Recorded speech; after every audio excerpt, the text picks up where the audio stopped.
Alright, so we finally made it to what to blog about. And of course you can blog about anything you choose, whatever interests you.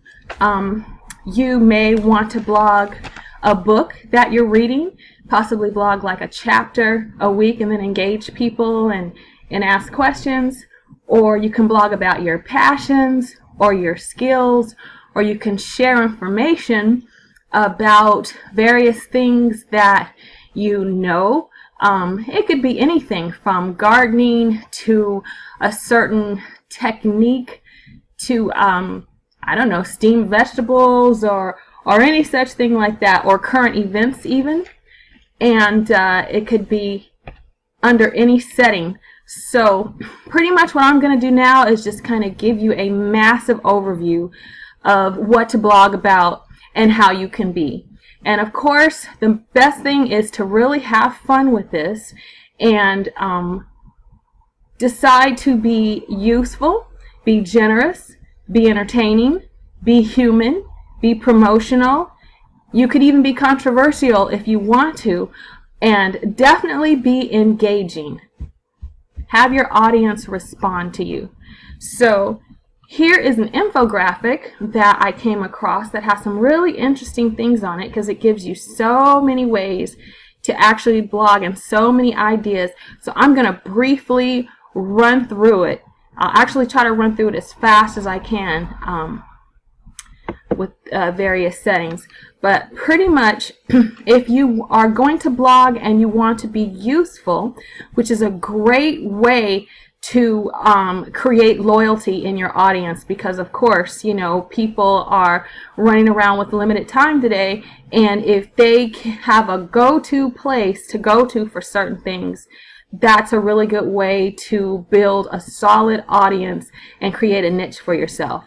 And you could do that by using a list post format where you list certain things like books, tools, or resources, or things like that that could be useful for any area or industry that you may be in. You can do a how-to post, as you see listed here. Like the how-to post is another staple idea where you describe how to execute a process, and you can use images, video, and audio. You can do case studies. You can do problem solution posts. You know, like, oh, I had a problem with this, and I came across this, and this is my solution for it. You can also ask questions, where it's pretty much a very engaging post, where it could be based on any subject. You can do a research post. That's kind of like a survey. You may want to find out about something. And you can pretty much do a post regarding that and have people give you feedback and respond in that way.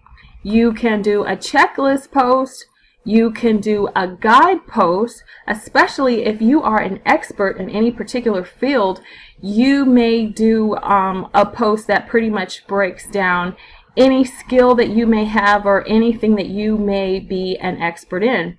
You can do a definition post, as you see here, a series post where it's kind of sort of like a show where you expound on it every week. Just like reading a book also. It's kind of like how breaking the book down in one chapter, where you may make a post from chapter 1 the first week, then chapter 2 the second week, and then continue to engage your audience.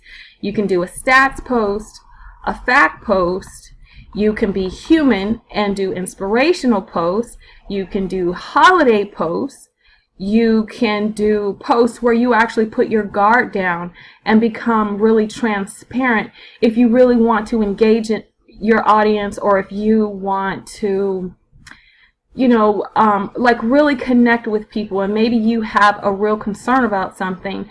These are really great, and you'd be surprised at the response you get and how comfortable people will feel responding to you, because it's kind of funny. It's like you're a stranger, but they're talking to you and they're sharing information, and it's another great way to engage an audience. You can kind of do behind the scenes post of something. It could be just about anything, you know. Even off topic posts, which, you could try it out. You could do a ranting post, if that's something you're into. Some people like to rant, so if you do, I guess, go at it. But I guess remember to be respectful and courteous to others so that, you have an audience that will respond. You can be generous, which means that you can promote other people's posts. You can help people with different things, like you can do a profile post on an influential person or a person that you really admire.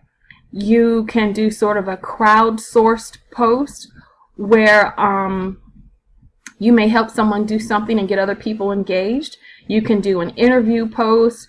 You can do like a link roundup post where you guys create links for specific areas that you may be interested in. Like for instance, like with gardening or orchids or anything. It could be basket weaving or something, and you could have like links like, well, this is this type of weaving and this is this type of weaving, but everyone has put them all together in that one post.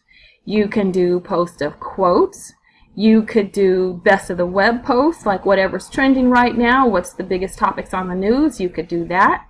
You could do the pick of the week post and people to follow posts. You can be promotional. If you have a business and you're interested in seeking out people, or if you do direct selling, it's okay to promote things. You can do a comparison post, like one soap versus another. You could do a project showcase post, income report post, a company update post, a presentation post. Like if you do sell something or you have a service, you can actually do a video presentation and then ask questions at the end. Or you can actually put a PDF of a presentation and then even do a multiple choice. Or you could do it in so many different ways, but those are just really good ideas to find ways to post. You can do the best of posts, like the best car in the 70s or something of that nature. You can do a product update post, a product tips post. You could be controversial.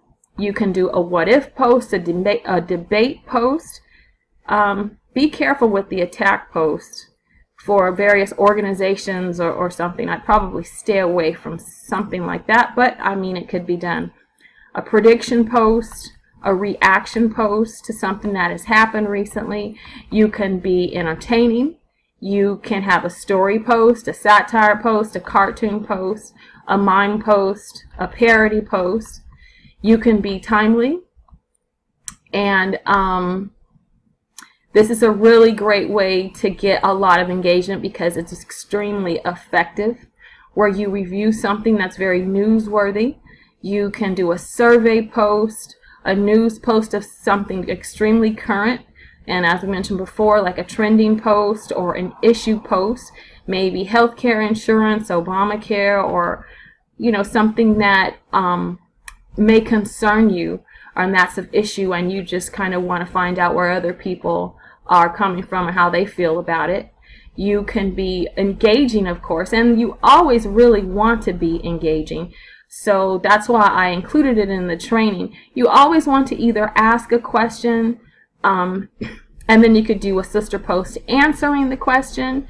You can do a challenge post, a freebie post, a customer showcase post, or even a contest post. So as you can see, I mean, it's just as varied as anything else. You can pretty much come up with any idea of what you want to post about and just go for it.